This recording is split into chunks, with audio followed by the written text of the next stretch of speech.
just hard when you're like, oh, people are gonna listen to this part. Yeah. Like the whole thing. Yeah. Don't. Can you? It's like look at me. Don't look at me. Don't look at me. What is it's Nads. I'm just gonna type in Nads. Welcome to Impractical Magic, a comedy podcast about dating, creativity, and being too self-aware for your own good. I'm Christiana Benton. And I'm Jade Monroe. Hey, Jade. I love your hat. I know, it's very, I look like I should be driving a spaceship. But you... also might be the alien on the spaceship. Where did you get that? I actually got it at this little boutique in Brooklyn. Uh-huh. A boutique. Uh-huh. I was so cultured. We didn't do our vocal warm-up. Unique New York. Unique New York. In New York. There you go. Yeah, and that's where I got I'm not going to run it for the viewers, which if you're not a viewer, you should be a viewer, because I think it's an immaculate experience. And it truly is. It truly is. It's like you get to see my outfits every time, and you get to see Christiana's beautiful lips. Oh. Those? And you get to see that we just posed. It's just like a different level of personality. Well, the thing about your hat that I love is it's almost an artistic rendition of like what I imagine like The Fly, like Jeff Goldblum in The Fly, where like a fly has all those like facets, but it doesn't look like a bug. That would actually be a really good Halloween costume for this. But I also feel like it's just a treasure trove on your head, and I respect it, and I love it. We're trying to drive you to YouTube. Go like, comment, and subscribe. Yeah, these hats are clickbait, and this like vintage Star Trek sweater. I know. I got it at Anaconda Vintage. This is a plug. I love it In Nashville. It's pretty. I like it. I like that color a lot. You're welcome. So today we're talking about synchronicity and grabbing the universe by the nads. Yeah. Teaching you how to jump on the big dick of opportunity. Yeah.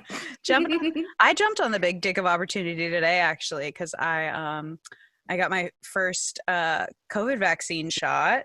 Congratulations. Yeah. And it's funny because it's like the first time that, like, I mean, the BMI chart has plagued my life for decades, right? It's hurt my feelings for a long time. It's really hurt my feelings, and today I just made it do my bidding, and I was like, "You girls chubby, give me the shot," and they did it. First. Yeah, it's cool. Up here in the Northeast, like, it's easier to be chubby, so they're just like, "Here you go, you can have it." And like, I'm like, "Oh, those occasional cigarettes really helped me out." But so I went in and I let them inject half of the mark of the beast into my body, and now the FBI can track me. No, it was like so easy, and it was such a tiny needle. I just meant like the emotional element of it. I won't lie to you that like the conspiracy theorist, like paranoid kid that grew up in a borderline cult was definitely like looking at the droves of people getting like funneled through lines to get into this space to all like get shots, and it was like, what the fuck is happening right now? Like, what is this? And I had to like override it. I had to override it. But let me tell you, the moment I got that shot and it was too late to go back, I was like in such a good mood. Right. It's like ready to go. So, I'm radioactive now. Yeah, but it's worth it. So yeah, that was a nice part of my day. It was a little stressful, but it was cool. But what we're talking about today is it's a little woo-woo. Like, we're just talking about how creativity has manifested in our lives in some like weird, peculiar ways. I think I mean, I tend to be the more skeptical of the two of us, or cynical, I guess you could say. I don't know if I know you wouldn't recognize that at first glance. I know you would be able to tell which of us is less playful, but it's me. I know you wouldn't be able to tell which one of us believes literally everything they hear, but that's not true. But You believe a lot more things than I I do. honestly feel like that's the reason I ended up getting stalked. Is it's like literally like Van Candyman is like a little girl, and I'm like, I'm 30, but can I come with? No, we are not. I've said it before and I'll say it again. We're not going to victim blame you for having a stalker, but you did approach him first. Yeah, We'll say I that. really, really wanted his attention. I just like we You all got want to be it. loved. Yeah, Um, you got it. loved and And admired. it's like when a genie's like, you have 3 wishes, but be careful what you wish for. And you were like, Yeah. I just want this boy to pay attention to me. And it was like, stalker. Boom, Yeah, fun. perfect. Yeah, no, I actually, this fits in perfectly into one of the topics we're talking about today, which is manifestation. And this does get deep in the woo, so I got to take more accountability than than anything here because of the fact. So we talked a little bit in the last episode about how Christiane and I were in the charismatic church, and I like we kind of came to that in different ways. She was raised in it and I was not. And so I had never really been in the faith, and then I ended up in it was really charismatic for me. I would say it was probably less charismatic from people who were like born and like steeped in Pentecostalism. Can you explain what charismatic is? Because some people have no idea what that means, which I That's a really realized good recently. point. I think for me, there's a very specific picture that comes into mind, or like a criteria of what that would fit. How I would define it, I know I have walked into a charismatic church when they put a lot of emphasis on the Holy Spirit. You're going to see a lot of that, the voice of the Holy Spirit, God's voice moving, when they put a lot of emphasis on spiritual gifts, when they put a lot of emphasis on prophesying, healing, like by the faith, laying of hands, speaking in tongues, which I'm just basically summarizing spiritual gifts, but that's not really something they believe in. I don't even know that it's that they don't believe in it in the Baptist faith, because you have some people that do, but they're kind of like, no, that's really compartmentalized to like certain areas where it's needed, like the mission field, or like God only manifests in like certain like facets when he's Mm-hmm. let out of his little God cage, and we hold the key to that. Well, So it's funny because I met my new gynecologist. Is she grew up Episcopalian charismatic, and I was like, I didn't even know Episcopalians could be charismatic. I I thought it didn't was know just that either. evangelicals, and she was like, oh yeah, and I was like, huh. But I think ultimately, to summarize it, it's just like all the it's sort of a new agey sort of mystical version of Christianity. There are definitely experiences that are really beautiful that you can have that are very transcendent.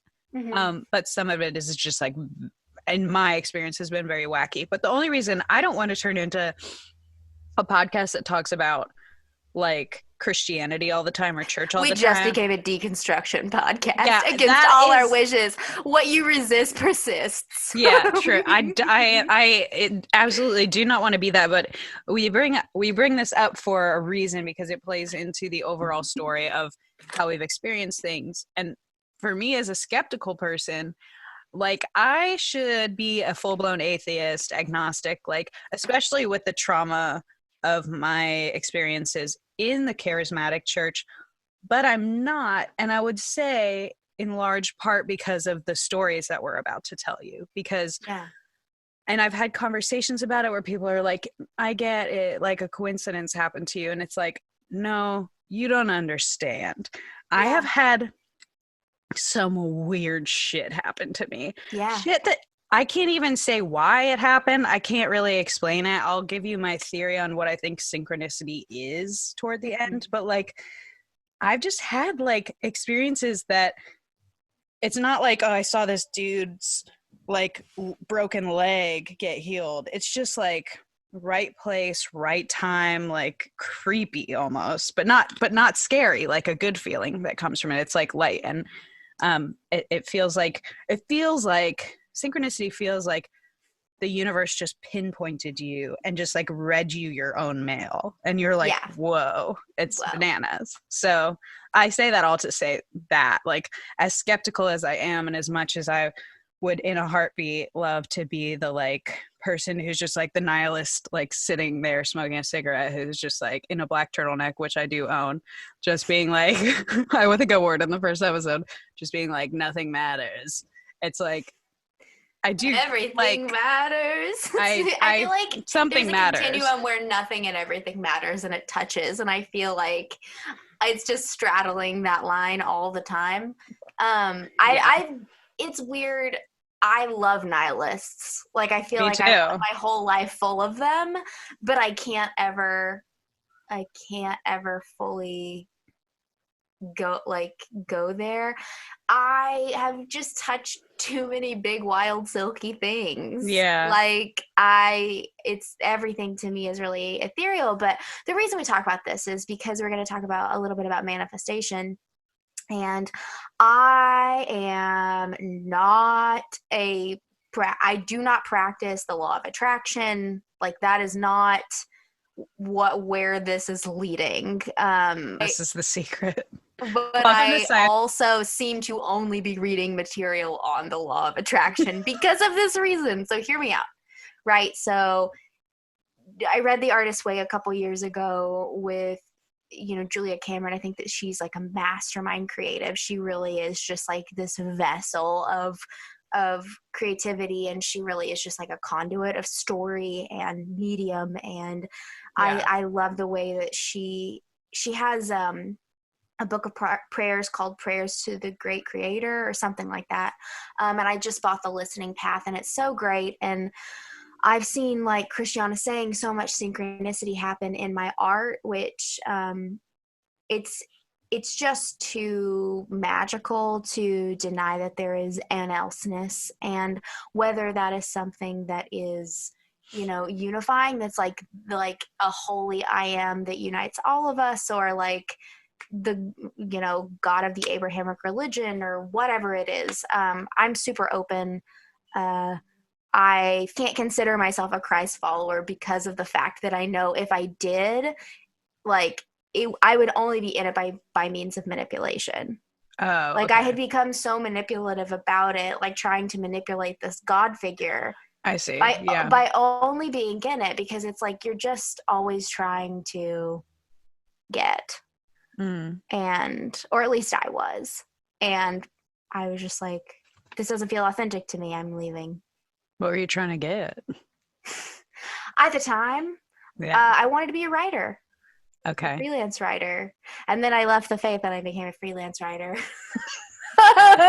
Because there's something to that. Because I think that, like, I always believed, and this goes back to some of the beliefs that, like, the OCD stuff, I thought that if I wanted it, then God would say no.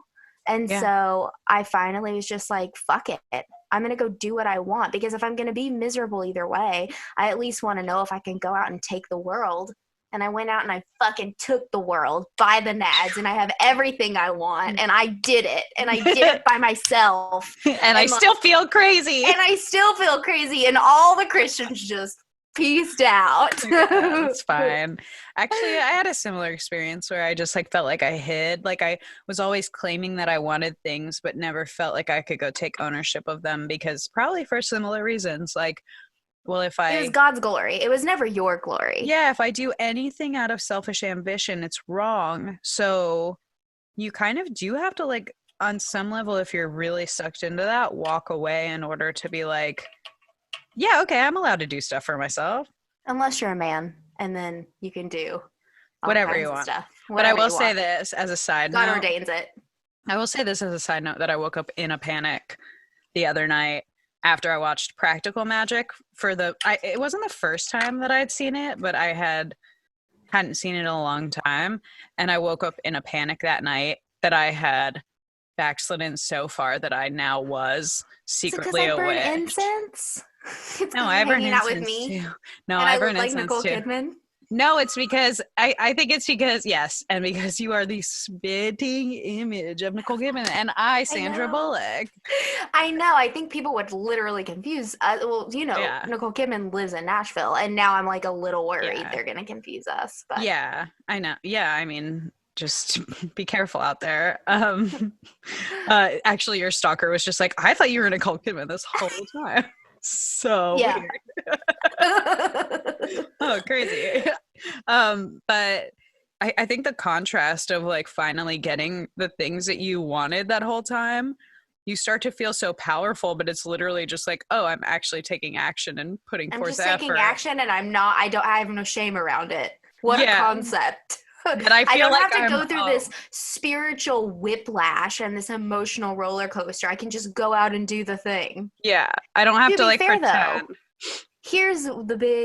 this is the big, like, you know, Truman experience of it all, where you come to the edge of your reality, is that I can't say that getting laid off and falling into this wasn't wild and silky. So Oh, maybe, yeah. and then you get into, and this is why manifestation is now fascinating to me, because now that I'm like just reading about it, like there are a lot of different like branches of people that believe in manifestation, like Neville Goddard and the law of attraction and the secret, which I can't, like, there's some of it that makes me physically sick because, well, first of all, it runs so counter to what we've been told. So every time I read it, I'm having this like, Yeah. like, this is heresy, like that type of thing. Yeah. But This here's is what heresy. there are two ways that I can get on board with this. Mm-hmm. Everything I've ever wanted in my life has manifested. Like, I wanted to live in a big city. I wanted to become a writer. I wanted to like be an artist and sell my paintings. And like, I've been in the National Art Crawl. Like, and no, like I'm not wildly successful in that, but I also haven't sown a lot into it. So I feel like anything I've ever wanted kind of came to fruition even before I was actually putting action into it. And then the further I stepped into it, the further like the creativity took me. And like, it feels like the more I sort of surrender to creative outlets, the more opportunity comes. Like major projects will just fall into my lap. And the clients I get are usually in alignment with like certain themes. Like right now I'm getting a lot of projects on epigenetics. Who's writing about epigenetics? Why are, it's just like one thing kind of begets another. And like, it all feels like one big project, even though they're separate clients. But I can get on board with it in that. But then from a psych perspective, because, I have a behavioral health background, if you talk about trauma, really what is imprinted on the subconscious, like I said earlier, what you resist persists. Like, I very much believe at this point, I think that I have like manifested a lot of the successful and unsuccessful relationships in my life because, and maybe that's a mystical thing, or maybe it's what you accept. Mm-hmm. Like what you don't put boundaries up, like for the negative and the positive, you sort of are co-creating these experiences. So I believe it. I just think that there are both practical and mystical applications, and it's like kind of what boat you want to row in with it, Yeah. But I mean, it's literally identical language to everything we ever talked about in the faith. So there's something real about this. You just get to like pick your poison on what it is. Well, I think that's what freaks me out sometimes about it, because my mom used to always say, if there's a counterfeit, there's a true version, which stresses me out, because when I start to encounter experiences outside of being quote unquote in the faith, which also, is there anything more evident of your trust in God than not having to constantly beg him to show up? Do you know what I mean? Like, yeah, isn't it evident that you like trust a friend when you're like, I'm gonna live my life, let's hang out sometimes, I think you're great, this is all very cool, let's enjoy our time together, instead of like the friend. I feel like it nurtured so much codependency in me, because I always felt like I had to be like somehow convincing God to pay attention to me. And it's like, that's whatever. But there is still a part of me when I experience things outside of that, like quote unquote covering, that I'm like, oh God, is this, the devil the counterfeit. he's slurping me back into his lair. I did have a mini breakdown the other day as I was, because I have been doing something that I feel is spiritually risky by my old definition, which is meditation and manifestation through visualizing. So I will tell you this, and I'm freaking my own self out. So if you get scared, don't worry, because I beat you to it. I will sit in the morning and I will just like first person visualize things like receiving a check for a certain amount of money. And you know, I really thought it was horse shit. And then every day I would write down or visualize getting $600, and it happened. And then it happened the next day, and then it happened the next day. And the last time we talked, in this outline, it literally says $1,600. I manifested $1,600. I wrote this last week. It's now $4,000. I Wow, manifested an that's extra insane. $4,000 this month just by visualizing it. And I feel like a shithead. Like, as I'm saying this, like, I sound crazy, but I also have $4,000 more than you. So who's crazy? Who's Well, crazy? I mean, that's bananas. I was like, I'm not crazy. I'm just a little unwell. I'm not Um, crazy. I'm just a little unwell, and I'm rich. yeah. So now I'm manifesting specifically, I am manifesting a black French bulldog named Atticus. I am manifesting a really like hot creative partner that's like intellectual and like a little bit mean, but like funny. It's And me. then, but also, yeah, but also like compassionate and owns their behavior, and like also loves oral sex and also cheeseburgers. So then after that, I I'm like all those manifesting. things, but not like in a sexual way with you, like in a romantic I know partnership. it's really unfortunate. I tried to manifest those things and I got Christiana, Yeah. Or, which is fine. We have a podcast and we're going to have infinite fame because I'm manifesting that too. yeah. Also, I want to live in Brooklyn and I want to have a teal Jeep. Okay. So I'm just gonna that's let you what's. know right now that parking that teal Jeep in Brooklyn is gonna be a little. Don't speak that over Okay, I'm me. sorry. Do not bring your facts into this. Stop emotionally terrorizing me with evidence and Okay. facts I'm and sorry. proof. I'm sorry. I said I would pull back. And I told Christiana before we made this episode, if you start bringing skepticism or facts into this, we're no done. facts. All No right. facts, only faith. Okay.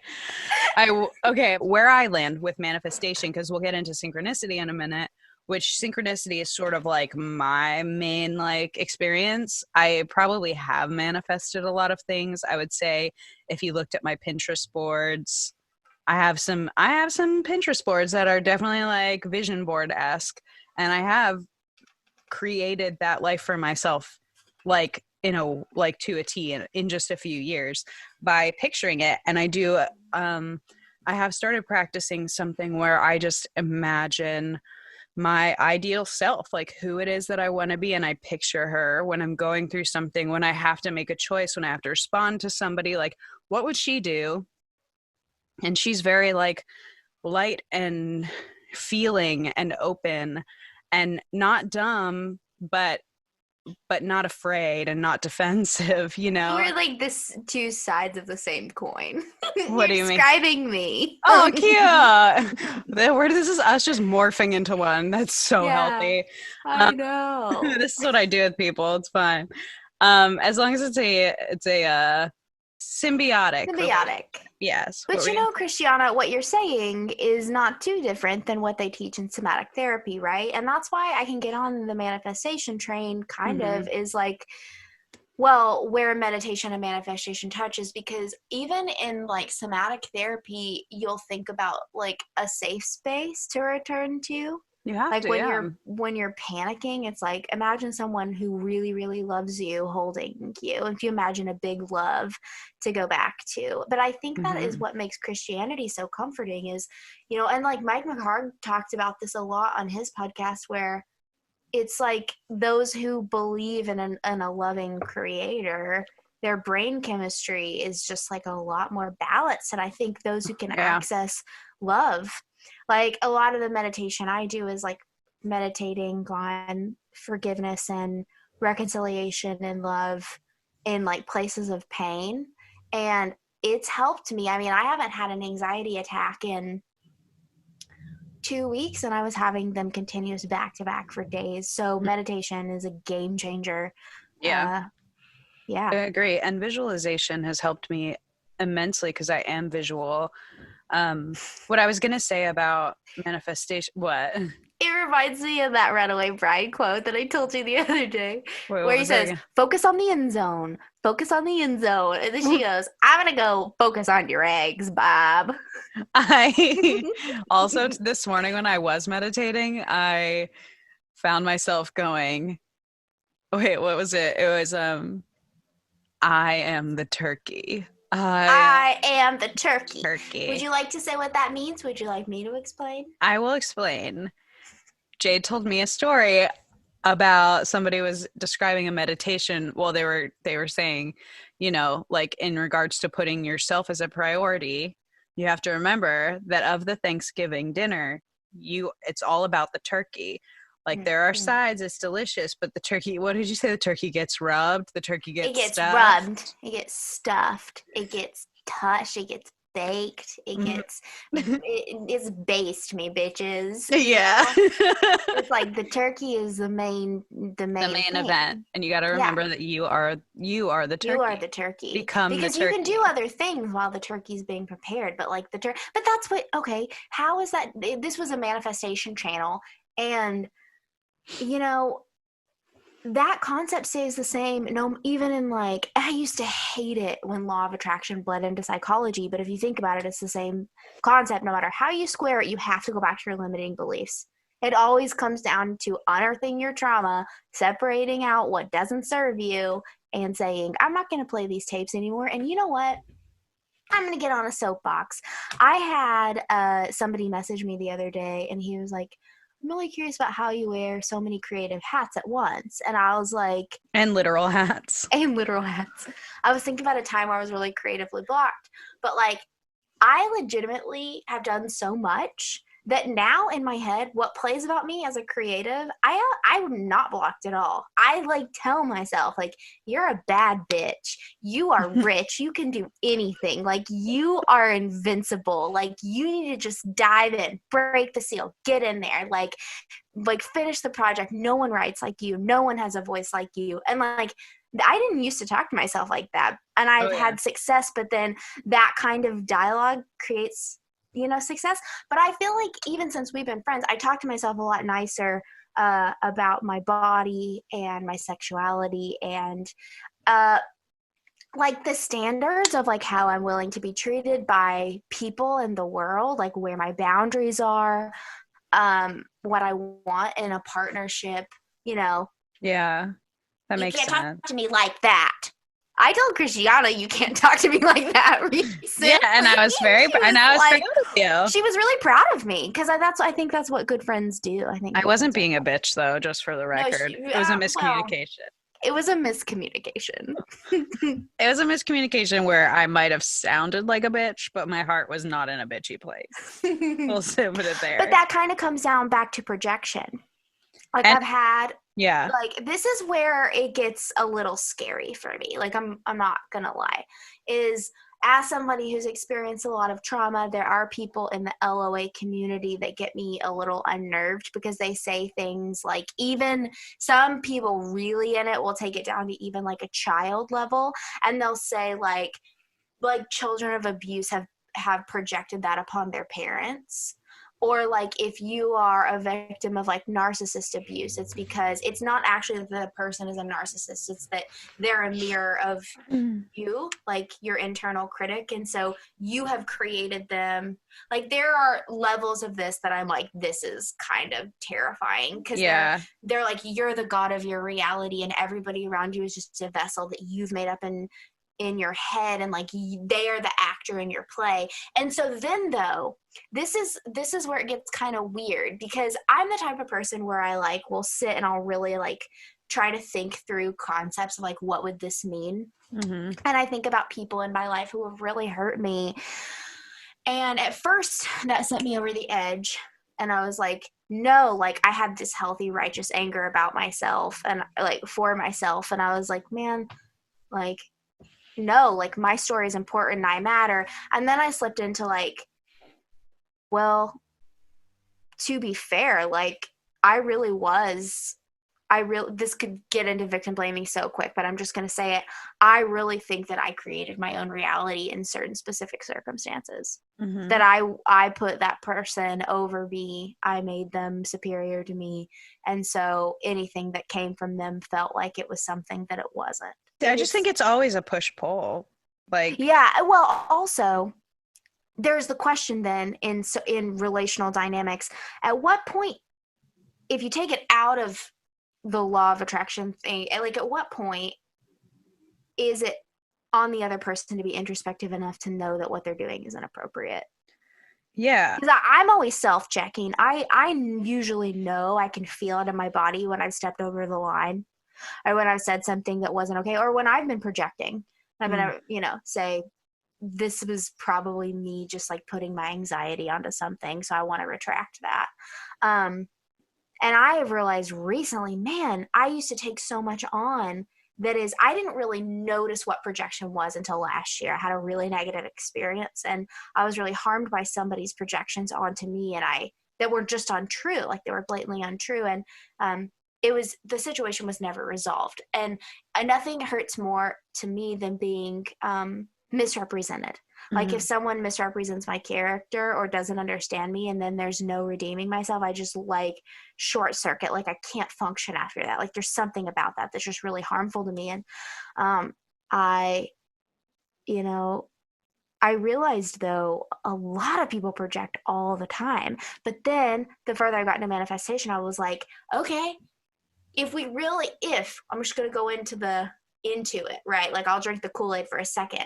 If we really are always projecting, we're always creating our reality, then that means I can have anything I want. That means some people believe in revision. They think you can undo the past, Mhm. which I would say there's a precedence for that even in psychology, where they talk about narrative therapy, or going in and giving yourself a loving parent, like giving yourself a loving narrative in a moment of trauma.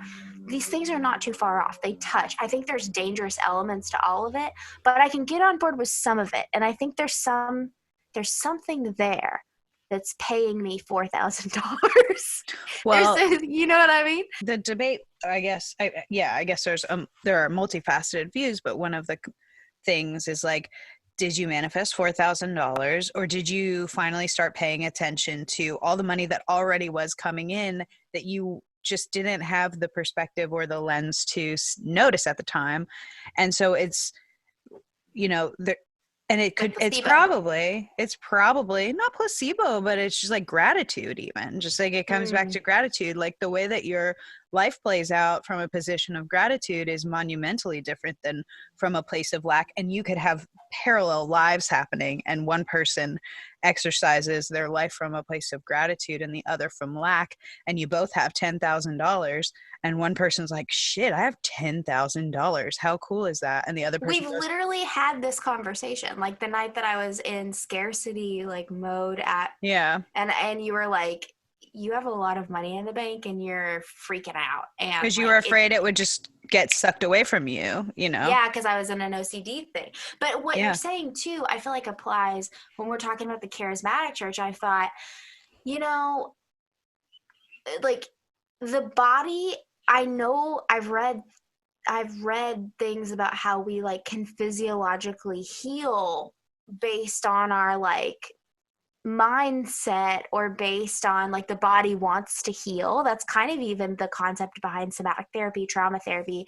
And I think like how much of getting like I've never seen physical healing.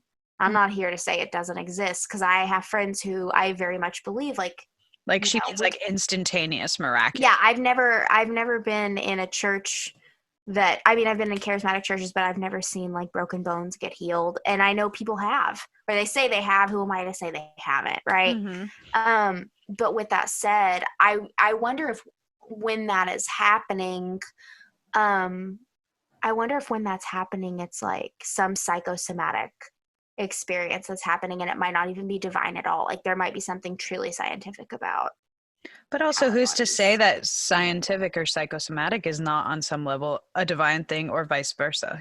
Like I think that what we write off, or what somebody might deem supernatural, could be very natural. I mean, it's called Mhm. supernatural because it's just sort of like a slightly cooler version of what is normal. Like something, a broken bone wants to heal, like, but you do sometimes have to put a cast on it, and if it were to heal in front of your eyes, that would be super natural. Mhm. But I think that like the problem arises when we start trying to control it and Mhm. trying to force it and grasp at it and make it happen Not that we can't nurture it, like not that we can't engage in it in something like manifestation or visualization or whatever, but I think sometimes, and this kind of leads into the synchronicity notion, is that like where I've come to see synchronicity, where I once, my sort of OCD brain and my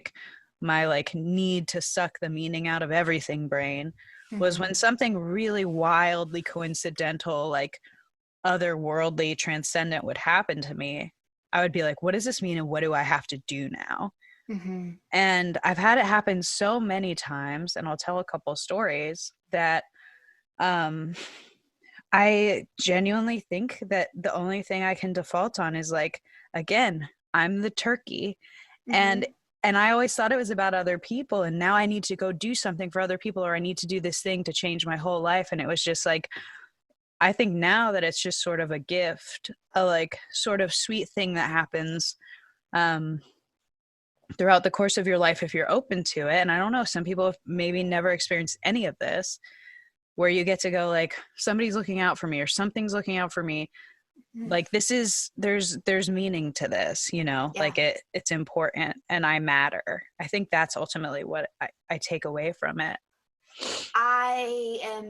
The gratitude component is so important, because I have to be honest, like I'm fine to sound like a cocky bitch at this point. I feel like I've lived in such like so many areas of deficit and lack in the past that like if I overcompensate in this statement, I can live that down. I legitimately have everything I've ever wanted. And there are true moments where I have this like melancholy overwhelm me, because I'm like, it doesn't hit. Like there's something missing. And what else? And I don't know what that striving is, but it's funny because I feel like then I have to come back to gratitude for everything that I have, because I just start to feel like I could have anything in the world and still be just a little bit lonely, you know? Yeah, I don't think we'll ever find that sense of peace or fulfillment from external things. That's really what I believe. I think, or maybe at all. It's kind of like in the last episode when I was talking about being little and thinking of like OCD being the great sadness. I think there might be like a divine sadness about, like, from the Christian perspective, they're always going to be like, it's a God-shaped hole. But maybe there's something about this experience that's like, I think the sadness is divine too. well, I think we all crave connection, and there's always going to be a limit to that connection. But I also think that there is a sense of fulfillment that we can have no matter what. And you see that because, you know, you can see people in poverty engage in that. And like you can see people who have been, life has put them through the absolute ringer, engage in that sort of that piece. And so and a lot of manifestation coaches say you have to live in that piece to manifest. So like that, it needs to be your baseline to get good at it, because the blessing follows that. It's not the other way around. Yeah. Which, like, you're doing an experiment right now for 30 days where you like really lean in, and I'm going balls to the wall, and I'm actually trying to manifest for Christiana, because they say you can do it for other people. But have you gotten laid yet? Have I gotten laid yet? No. I think I don't know if it's working. Hey, you know what? I'm a beginner. Here's the thing. It's still a pandemic. And so I'm still just like a little, I've always been a little bit picky about the people I sleep with. LOL sometimes. I'm high key picky about the people I sleep with. But I would say that I do feel like the things that I want that I don't yet see in my life are things that will happen, and I don't worry about them as much. And I think that's the best place to be. Yeah, and I don't mean just getting laid. I just mean like, and the thing is, like, sometimes things that you didn't know you want to happen. And I think I kind of teeter on the precipice of like, let me cultivate a life and pursue the things that I do desire. And side note, like I am consciously not like when you're done with your 30-day thing, we will have like a huge open dialogue about all your Yeah, experiences I'm and my making lists. thoughts. I said I'm not, like, all the manifestations I listed before are kind of a joke. I actually have like deliberate things I'm trying to manifest and things that I probably need to actually detach from. I'm learning a lot about how to hold things loosely. Mm-hmm. And it's honestly really good mental training. So But I have promised not to exercise too much of my skepticism until you until are the end, and then fully she can done. nail me to the wall. But it's fine because I'm gonna have so much money by then that I'm gonna be happier either I know, way. and I'm very happy for you, and I'm asked for some money. No, Then I'll take us to lunch. but I'm just holding back my inner Howard Stern, even though he's so gross. Well, okay, we'll get real. I feel like I've put my childlike faith into some pretty seedy places. But Yeah, I've been thinking a lot about that lately, and I thought, yeah, but the thing is, what manifested was your core beliefs. It had nothing to do with your faith. Every single thing that's ever harmed me has been something that I actually believed. So what I mean is, for example, and like I'll talk about it in dating. I have dated so many different men. I have dated so many different types of men. I do not have a type. But and none of them looked unavailable. But I very much believe, because I was emotionally unavailable to myself, that I keep bringing in people that are. that makes And sense. I also think that because like, here's what's so hard about LOA with having OCD. You then have to wonder if all of your fixation on driving that person away caused it.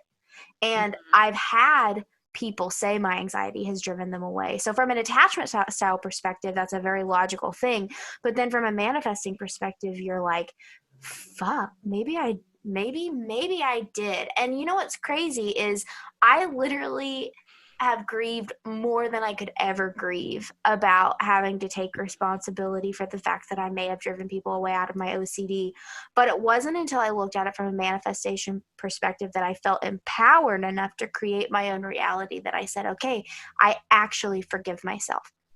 If I drove those people away because I was scared they were going to leave, I can forgive myself for that because I will never do it again.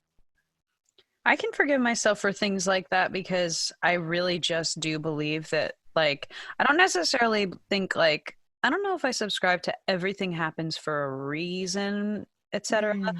But I really do believe that anything can be alchemized. So Oh, I I love that. I really do believe that anything can be transformed into something beautiful.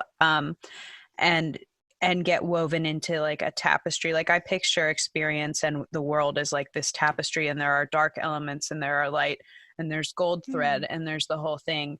And maybe there are some holes that get woven up with that thread, and like, but ultimately when you take a step back and see the whole picture, there's something really beautiful there. So interesting you say that, because honestly that comes from a really like redemption based perspective. And it's Yeah. funny because I knew you when you were in the faith, and you always had I did not grow up in it.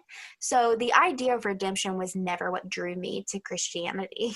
The Okay. idea of I think for me it was the idea that there was a supernatural holy God that I could talk to every day. Mm-hmm. And that was what it was like the idea of being able to touch the supernatural. And I loved the charismatic church for that reason. I loved the idea of prophecy because it's like the engagement. And I think that a lot of people had a better concept of like what redemption was. And because like there is something in me that I'm working on that in the past, and it's not this way as much anymore because I've done a lot of work around it, is like very self-punishing. And redemption is such an interesting concept to me because it's something that my brain just doesn't grasp. So when a situation goes awry, I will take all of the blame. Like, and it's just it becomes like a blame thing, which is a trauma response. Like I've done enough research to know that's a lot of a trauma thing, is like who is the victim and who is the aggressor, you know? Mm-hmm. Um, it's not actually a wise perspective, because I think what you're saying is it's more like a gradient. Mm-hmm. And I think I think it's a better way to look at it. Well, what's funny though is like I didn't really have that perspective when I was in the faith. It wasn't until I stepped out of it and Mm. sort of started to come into a place of like, well, I did read a book called Everything Belongs by a guy named Richard Rohr, who is Mm. technically in the faith, but he's very, very He's the progressive. father of the Enneagram. Oh, yeah, true, which we will Yeah. do an episode on, I'm sure, one day, and I will put my head through a wall, but it's fine. I don't. I think I'll, we should never. I think we should agree to never doing an episode on the Enneagram right now. okay. 2 4s decide they won't do it. Yeah, we already did, yeah. Okay. But all I was saying is like, I don't think that until I left church that I was able to take a step back and I read that book, Everything Belongs by Richard Rohr. Um, and it sort of like made me realize that I had written off so many things as bad or dark that really played into the whole. And so coming to terms with the fact that like whether it's like some mundane task that I don't want to do and I fucking hate it, or it's like a really bad breakup, or it's like the best day of my life, the ebb and the flow are what give the other value. It's like the contrast of life. And that's what makes it beautiful, is that you're not living this saccharine experience all the time. And I've had to come to that because I was chasing the high for so long. It felt like if I didn't feel good, and I didn't feel at peace, which was rare anyway, and kept me chasing these charismatic experiences and these moments of, zen in the worship setting or whatever, that I was off course or doing something bad, and that wasn't the case. I think that really magical things can happen to you right smack in the midst of like the darkest place of your life, and when it happens in that place, that's when it feels even more bananas, because it's like what's going on? Like I'm still seen. I thought I was totally off base. I had just moved to Philadelphia, and my parents live about an hour and a half away. They live in the bottom apartment of a house on the bay in New Jersey, and the house is split into 3 apartments, and the apartment right above them was owned by this man who I'll call Larry for the sake of whatever, because I didn't get permission to talk about him. But anyway, my parents developed a really good friendship with him, which was really profound because he was both Black and gay, and also is, I don't know why I said was, which was really expansive for my parents. Not like, I don't think that they ever inherently felt any sort of like angst or anything like that. It was just like we were in these like sort of just shitty environments for so long, And so they became really good friends with Larry. And he and I knew each other. Like my parents had lived there for a few years at this point. So I moved to Philly, and I get one of the first jobs I'm offered at a coffee shop. It was really cute, about a mile from my house. And I'm working there for a few months, maybe 4 months max. And I start getting to know the regulars. And one of the regulars is this woman who I'll call Catherine. And she would come in all the time. And she, like every day, every single day. And she was a comedian. And she was just like, we had like an instant connection. I don't know how else to explain it. Like I was just like, this is a kindred spirit. And it was cool because it was the first time where I was like kind of picking up on like certain people I would connect with, and they always ended up being like artists or musicians and stuff. And it was like we just kind of knew the other's vibe. So she would come in every day pretty much. We'd always chit chat. She started hosting a comedy open mic at the coffee shop, all this stuff. And I'm like, cool. So I go home to visit my parents, hour and a half away. And I ended up staying in one of the spare rooms of the upstairs apartment.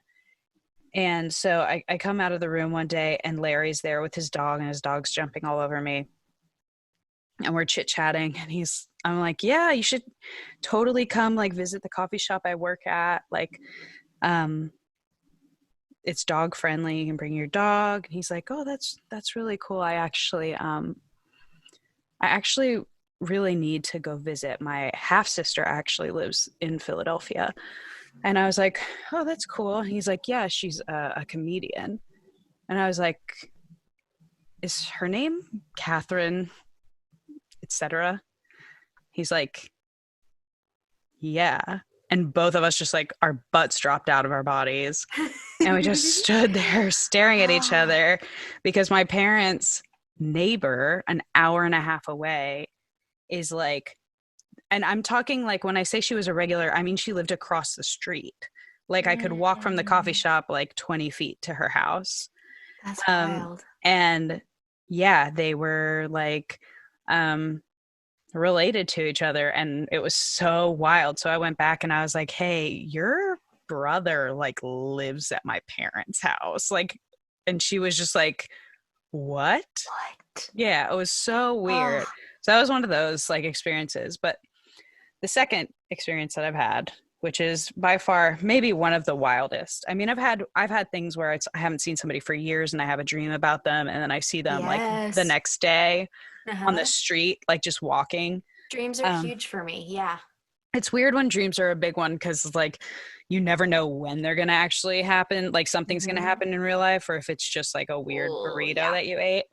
Um, but I've had such weird run-ins.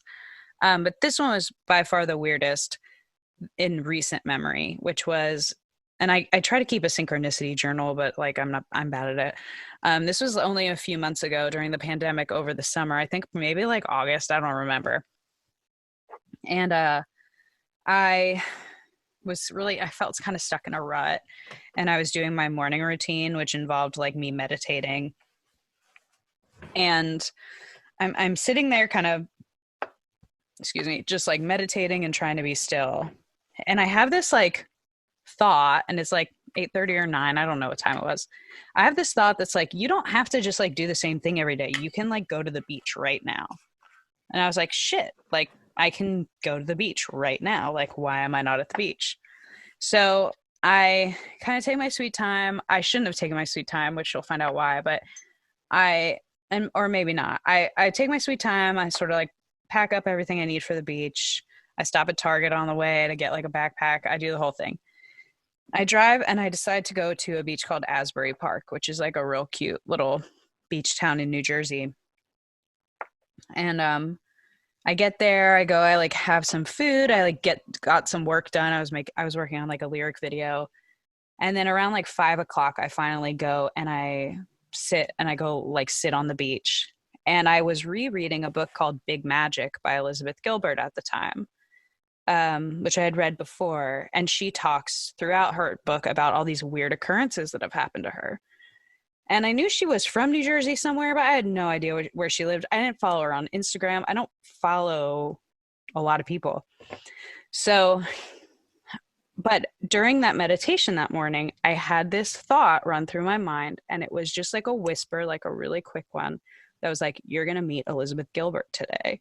And I was like, that's weird, but okay, whatever. Like I felt it in my core. It was so odd. Mm-hmm. So I go and I sit at the beach and I am like reading the book, or I went into the water for a little. I got my ass handed to me by the waves. I'm going to look up this thing so I can read it verbatim while we're talking. And I go and I sit back on the beach and I'm like, shit, like, I wonder what Elizabeth Gilbert did today. Like, like what would the odds have been if she like, you know, had done the same thing and like been in the same place? Like, I just have this thought, right?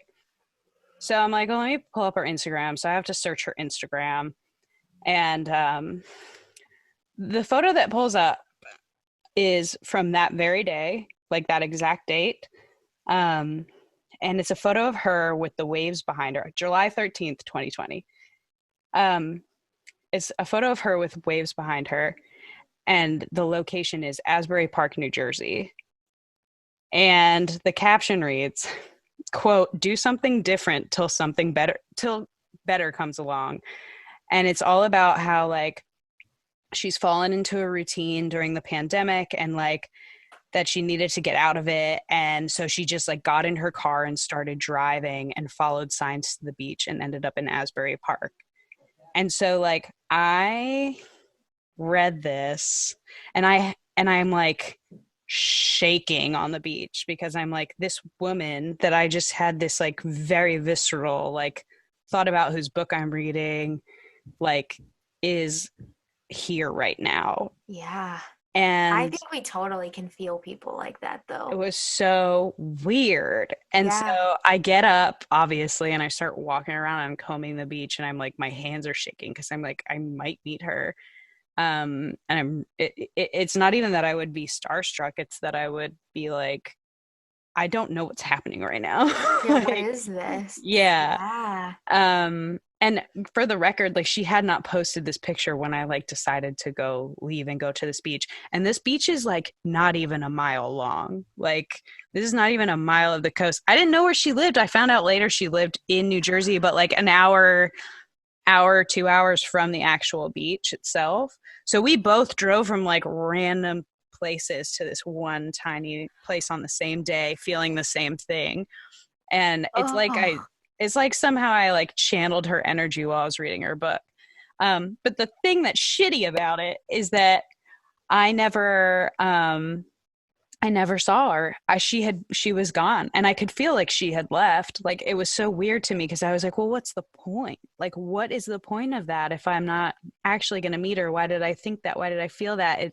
It's like everything came so close to just like not actually happen. But it's like, do I know if I'll meet her in 10 years and tell her this story? Like, I have no idea. Um, but it was just like it was such a weird experience. It kind of shook me to my core, and I called like five people immediately, um, to just say like, this just happened, but I don't know why. And so I just eventually like defaulted on this notion that like sometimes these weird things happen to us just to let us know that we're seen, I think. Yeah. Like, I mean, what was I going to do if I met her? Maybe say some really nice things about, how she's influenced me that she's had a million people say. But like, Yeah. for me, it was monumental that this thing happened to me. And it's funny because, like, even retelling it, I'm like, was it that profound? And I think it's profound. there's I something that had time does that like when you have a crazy thing happen to you like that, there's something that time does that wears it away. Like I should remember that every day for the rest of my life, and it should somehow make me think mm, that like the universe is on my team all the time, but that doesn't mean that I do. So that's why I'm right. saying external stuff Well, never. it's wild because they actually talk about that in manifestation, how like there are two realities happening at all times, which concerns me a little because the reality of like trauma therapy is the whole idea of like stop dissociating is get back into your body, be in the present, right? Mhm. So you spend all this time, but then on the other hand, I think there's something in like the hurry up and wait, like living in the hurry up, like knowing how to have peace in the hurry up and wait. Mhm. But that reminded me, I think it was a Rumi poem where it's like the whole, I wrote a poem about it based on the same concept recently, where it's like two people pass each other in the same space and somehow there's a meeting and there's a connection and they feel each other, but they're separate. And Mhm. I think that that's kind of like, I totally get it. Because I had a dream experience like that is like was really synchronistic, and I don't know what it is, but I do know that people like Elizabeth Gilbert have definitely like visited me. Very, it feels like visiting you in your dreams, like a creative muse. Mhm. Um, Yeah. so I totally understand that stuff.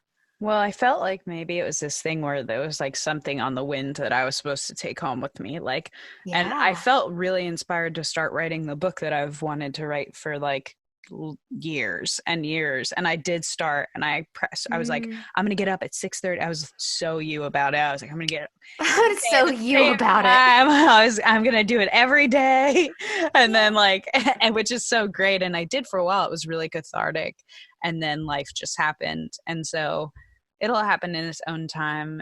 And maybe we will meet one day and I will tell her that story, but like it was just one of those things where I walked away from it going like, I don't understand that. I feel like it didn't have the closure that it was supposed to, but it had such weird, I don't even want to use the word coincidence, but it was such a weird happening that I couldn't write it off. Like, I really, in that morning, heard that sentence. Like, I didn't like retroactively add that memory back in. Like, I know for a fact that I was like sitting there, had a picture of her, was reading that book, was reading about all these kinds of weird things just like that had happened to her. And so I was just like, and again, I'm skeptical. Like, I am a skeptical Mm. person, and I Well, I love think that there's about too much myself. real life that happens in between. And I think when you're like us, like we're similar in this way, but we're also really different. I feel like you have a dedication to realism that I don't have, or like living in the practical that I don't have, because I'll chase that all day long and never actually, like, I have no desire to actually be here on the earth. Like, I'm like, I Okay. will chase magic and like hurt myself in the process. Like, I don't know what it is. Like, I just have a hunger for miracles and mystical and like, and it, I think, I don't know. But as far as the dream stuff goes, I had a dream once. I was really blocked, like creatively blocked, and I had this dream about Herb Williams, who I had never seen. I didn't even know what he did. I knew people referred to him as the crayon, or like the Crayola artist. Oh yeah. And I had never seen his work. If you don't know who he is, you should go look him up. He makes sculptures of animals and different things out of Crayolas. And basically, I was like in a clearing in the woods in like a sepia house. I walk into this house and it's just sepia colored crayons everywhere. And there's a saw in the back, like going off. And I walk through to his shop and he's like, I've made you coffee. I know you hate tea. Like, sit down. We're going to have a talk. And I Mm-hmm. was like, you're Herb Williams. And it's like this burly guy with a big beard. I've never seen this man before. And we have this like amazing talk about creativity. And the next morning, or he said in the dream, you need to burn it all down to start over. And so the next morning, I look at his website. I've come to see that the sculptures that I had seen in the dream were his. He looks exactly like I dreamed him. And then Wow. also, I watch his story, and there was a period where he was going through creative blockage and he didn't have a medium. So he burned all his supplies, and then he had a dream where a higher power told him, you're going to start working with Crayolas. So it's So like, crazy. what? Like, so the dream thing, I get it. And I'm like, someday I'm going to be like, I think we've met before. Like, if I ever get to meet him in the physical, but I feel like I already met him. Like, I think my other like synchronicity story would be, and this is where the melancholy comes in. I Hmm. was on my way to Cafe Coco listening to Rejoice by Julian Baker, and I was just like, I was on the precipice of the faith. Like, I was leaving, I was on the way out, and I was Hmm. like, I have to meet her because her music is the only thing that makes me feel what I believe to be the Holy Spirit at the time. Hmm. It's the Hmm. only time I feel that feeling. And I, like, if something saves my faith, it would probably be her music, is what I was thinking. And I walk into Cafe Coco and I'm standing in line, and like everything was still. There was no one behind the register. It was just quiet. And I'm like on my phone, and I turn, and there's this little tiny She's so human little, yeah. next to me, and it's Ugh, Julian Baker. And I'm like, crazy. what the fuck? I just dreamed you up. Like, Yeah. here you are. And I was speechless. And I think I scared her because I was so aggressively friendly as I am and speechless. And she's so little and kind and like Yeah. totally humble and normal. Yeah. And I'm probably not used to people being starstruck because I think it was actually before she toured with Boy Genius. So she was, you know, moderately famous. She had just toured with Daughter, and people knew her, but I don't think that they knew her to the level that I know her. So, Yeah, for sure. yeah. She's cool. Yeah. Well, I will say this though about like you talking about me being more grounded in reality or whatever you said, whatever version I interpreted of that is like I don't really want to be either. Like there's a part of me that wants to just go off the handle all the time and like float into the ether. Yeah. Um, but I think fear keeps me from doing it. One, um, like I watched a video where Grimes was talking about making a record, which she's bananas. But she was talking about just like not remembering if she ate it all for like 2 weeks and like Yeah, just when was you're like like locked in above her room. time. I want that so badly. I can't explain it to you, but I'm so scared of like what would happen. Like, because I really think like I would just have a full on mental break and never Yeah. come back. Like, I would just be like, That's literally my freelance career. I yeah, feel like no, I feel like I'm a kite and I have no anchor. I feel like actually you might be the anchor to my kite. Like you're that's this not like healthy, but okay, I'll I take it. know. It's like well, but I feel like sometimes I pick you up and you But I'm sometimes saying pick up me. that's probably why like we're drawn to each other, like Yeah. because I feel like there's a whimsy about you that I don't always feel like fully comfortable engaging in. And you know, because I do like I get into that headspace and I start to feel it, that melancholy, that like tangible, like sort of like it's not darkness necessarily, but it's sort of like a who gives a shit, like let's just wade on into this. And then you just Yeah. want to, yeah, it's like you just want to stay up all night smoking cigarettes and I'm not afraid enough of doing it. whatever. Last year, I got my little bitty heart broken because I got really wrapped up in a boy I liked, and then it didn't work out. And I remember walking around the neighborhood at like 4 a.m. smoking cigarettes out of one of those long cigarette Stop. holders and No, like you a didn't. halter type of Fucking like a lacy bralette, and it's like I've become a character in a book. It's like I would wake up and I would be so sad that I would just be like, I guess I'll go smoke cigarettes and take a walk you because should I move to Brooklyn. yeah, They would like just they wouldn't even bat an eyelash. Just be I like, know they'd be like, she's fucking normal. yeah. But yeah, it's a weird. I love it when it shows up in my creativity. Like I feel, but I get what you're talking about, the heavy ordained feeling when you step into a creative project and it's like it's picked you and the people have picked you and it doesn't. I will say this though, I have felt that in romantic relationships where there's like a heaviness to it, and I think that heaviness, it's not darkness, I think it's vulnerability.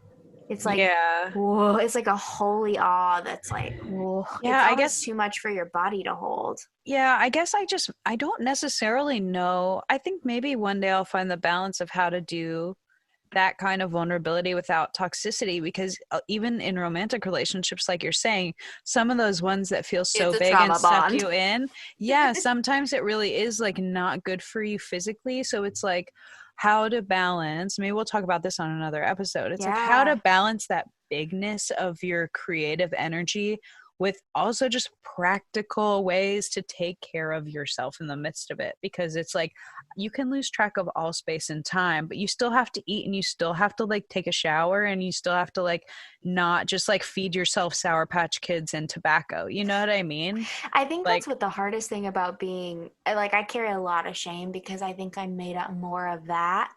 Like in my journals, I always call it magenta matter. Like uh-huh. I made up more of magenta matter and I have a magenta brain and Yeah. like I made up more of that. It's kind of like being more heavenly minded than earthly good. I'm more magenta minded than earthly good. And Yeah. so I think it's so funny because I meet a lot of people and they think I'm either entirely strange or saccharine. They don't believe that I'm being honest Mm. because I seem like I'm not real. But honestly, I don't actually know if I'm real. I don't think I'm real What is either. real? What's um, real? I don't know. Now we're really talking about it. But yeah, I think there's a part of me that craves that. And I just am trying to figure out because one thing that Julia Cameron is really, really adamant about in the artist's way is that your creativity is not trying to kill you and it shouldn't Yeah. be like something where, you know, people will debate like, can you make good art if you're not sad? And it's like, well, if you have to be sad and devastated and broken, like I've written some of my best songs when I was real sad. Yeah. I'm I not think gonna I've lie written to my best you. poetry when I was sad. But she says the reason that that tends to happen is because you're actually paying attention, which is like Mm. very true. And so I don't think that there are definitely times where I feel like cool creative spirit or whatever it is that lives inside me and all around me. Do I really have to be like in the depths of despair to like write a banger? You know, like that seems Mm. very unfair. And I know it's not true, but sometimes it feels that way. But I also think some of that has to do with the culture of the people that I've been around who connect with that kind of stuff because they've been through some hard stuff. So it's like, It's I, so wild. Yeah. I mean, because I used to feel that way. Then I read The Artist's Way and now I can't relate to it at all. And it's so funny because I remember talking to Mhm. Francie at the time, and Francie was like, that's not how I connect to art at all. He's like the happiest I human know, he's so ever. fun. And now I relate to art like Francie does, but I'm not creatively blocked. So it's like I Yeah, literally it's all play for me. But which is then great. when the sadness comes, it hits so good, and it's like, Yeah. well, I think the only emotion that scares me to death. I experimented a lot last year with this was anger because I don't hold it well, and I never feel it, and when I feel it, I'm like, I'm You're like, coming for woo. blood. It's just like Yeah. too much for my body to hold. So I was so angry last year about so many things, and so I wrote a lot of poetry that carries a lot of heat, and I actually felt a lot of shame because I think that it's some of the content is violent, and but I meant it, and I I don't take it back. Well, I mean, better to make violent art than to be violent, like, and I Yeah. think that if people had the outlet to, first of all, I think the poems are amazing, and Thank you. they're Go read my not, poetry. A plug for my they're poetry. not these like cancel culture, like I want to wreak No, but havoc I feel on like they're your like life. Alanis Morissette. They're like Jolies. It's like they're you're Uncle Joey from Full House, and I'm Alanis Morissette, and I'm going to rip you a new one with this I'm song. gonna just Yeah, bring you. No, I no, it's really not. didn't want it to sound like a menstruating woman, but I did But that's menstruate through some of it. that's misogyny in and of itself, that like women are not allowed to be angry or sad without it being their periods. Like Yeah. that's some of that in there too. But I get what you're saying, and I don't think it Well, comes I across don't that way. typically take to people's throats like that. I think it's a very specific. If I'm ever left in a situation feeling voiceless, the poetry comes awake, and it's like, Yeah, this but is I where think it's that's gonna cool. go. And I don't think it's nearly as aggressive as you think it feels. I Because just you am used felt to it. feeling so happy all the time. Well, Well, you felt it when it was coming out of you. I think that's the difference. Is like yeah, from an outside perspective, it's just like really well worded and poignant. Is that how you say that? Poignant? poignant. Poignant. Yeah. Poignant. But it's I don't think it feels cutthroat necessarily, but it does feel compelling. And Ah, yeah, it is a little bit gutting, like it's gutting, but in a good way. Um, good. I think there are always reasons that those things can happen to us. I think it is a mutual responsibility for people to take ownership of their own space and also to Mm. consciously not be treading on other people. And that is part of taking ownership of That's your a own good point. I space. think because I don't have a steamrolling personality, I never have to cognitively pull back. But I guess if you had that, Mhm. like I have the type of personality where like I probably have to pull back on other things I can't even think of. Yeah. No, I think we all just, I think the more you take ownership of your own space, you kind of organically do that. You set your own boundaries so people don't take advantage of you. But in doing that and in gaining a sense of self respect, you also respect other people and their boundaries more naturally and more, maybe more Yeah, healthily. I think it makes you more empathetic. Yeah. The more that I do that in myself, like the less offended I get when somebody else is like, hey, I just really need space today, or I really need, like, I used to take that on and just like spiral about it and be like, what does that mean about Mm, me? Why do they, why aren't they thinking about me the way I'm thinking about them, etc. And now I'm just like, oh yeah, that makes sense. Like, I totally get that. Like, yeah. so I don't know. I think it could happen. But I will say this, it's actually really funny that you wore that hat, if you think about it, because the whole notion of manifestation, right, is that the world is a mirror in some way. Ooh, it's like in my We're mirror. talking about perspectives. Oh. We're talking about having multiple perspectives, and here you are, just wearing a hat. Like, Now that was synchronistic. um, sometimes it's hard to articulate how you feel about somebody in the moment, right? Hmm. You know what's coming. My toes are curling. Sometimes it's hard in the moment to get it out. You have to turn my mic off because I'm going to laugh loud. I'm just going to let you.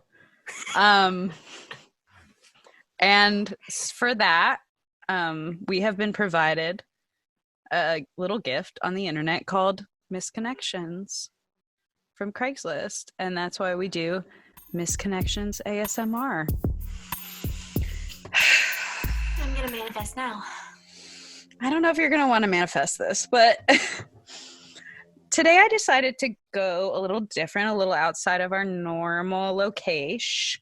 Not where you live, not where I live. I just kind of like let the spirit lead, and I just typed a city in to Craigslist, and that city was Lexington, Kentucky. Should I manifest love for these people, though?